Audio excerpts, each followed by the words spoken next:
still hear their voices, sharp, dismissive, full of contempt, ringing in my ears like echoes of every time I was called crazy, naive, or worse, a fool who'd never amount to anything.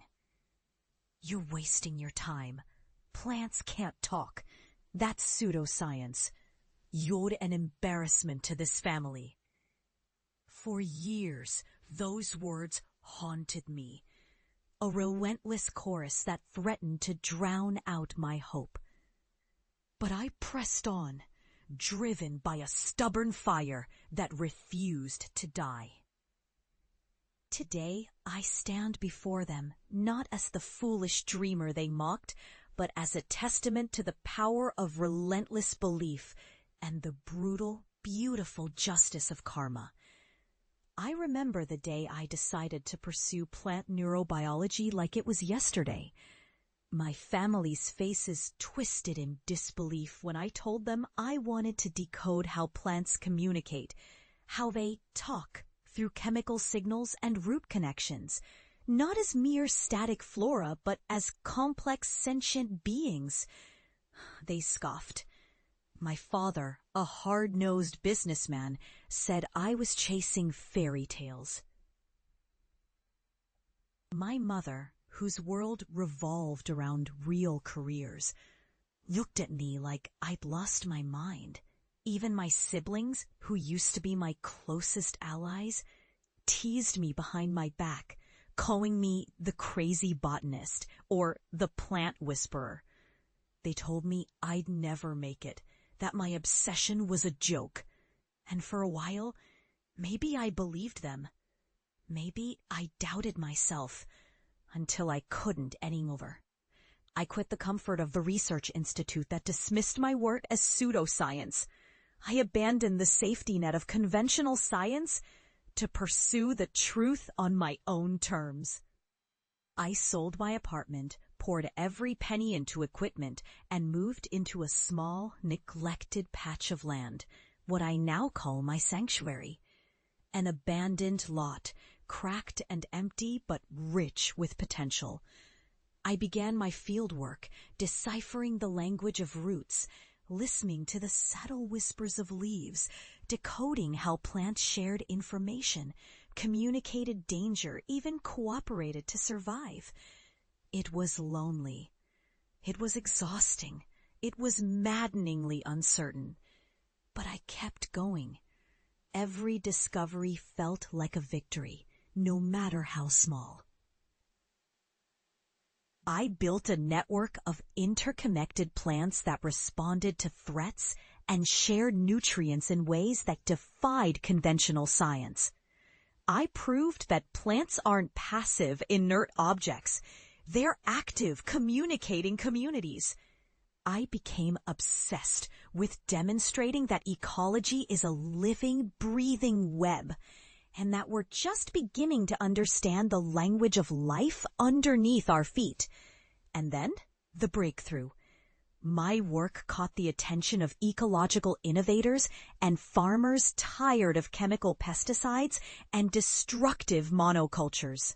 I developed a method to turn barren, degraded lands into lush, thriving ecosystems by harnessing plant communication, restoring life where there was once only dust.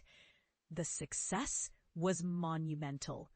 My tiny field experiment grew into a movement, transforming deserts into forests, arid plains into vibrant gardens. I became invited to speak at conferences, collaborate with environmental agencies, and even consult with governments eager to heal damaged ecosystems using my methods. But the true test came when I returned home, the place where the first seeds of doubt had been sown. I hadn't seen my family in years, not since I left the institute, not since I was dismissed as a crackpot. Today, I arrived, not just as a successful researcher, but as someone who had proved that persistence and passion could change the world. They were waiting for me on the driveway, faces a mixture of curiosity, skepticism, and perhaps resentment.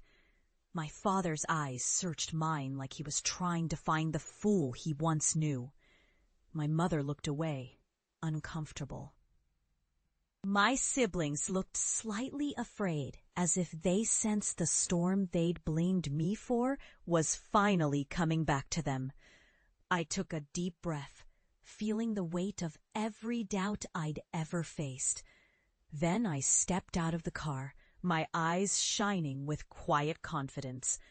I didn't need to say much. The moment spoke for itself. I led them to a sprawling patch of land, an empty lot that, just a few years ago, was nothing but cracked earth. Now it's a lush, thriving ecosystem. Green canopies, flowering plants, thriving insects, even birds singing in the trees. I explained how I used plant communication techniques, how I decoded their signals, their silent conversations, and how I managed to restore life to these barren lands. I showed them videos of the thriving ecosystem I'd created, a stark contrast to the desolate space they'd once dismissed as hopeless. And then I turned to face them directly, my voice steady but full of emotion. This is what persistence looks like. This is what belief in something others call impossible can achieve. I was told I'd fail. I was mocked, dismissed, ridiculed. But I never gave up. And now I've proved that plants are not silent. They're speaking. And if we listen, they can teach us how to heal the earth itself. The silence that followed was heavy, until my father finally stepped forward. His face, usually stern and unyielding, softened for a moment. I didn't understand, he admitted, voice trembling slightly. I thought you were chasing something foolish, but seeing this, I realize how wrong I was. You've done something nobody thought possible.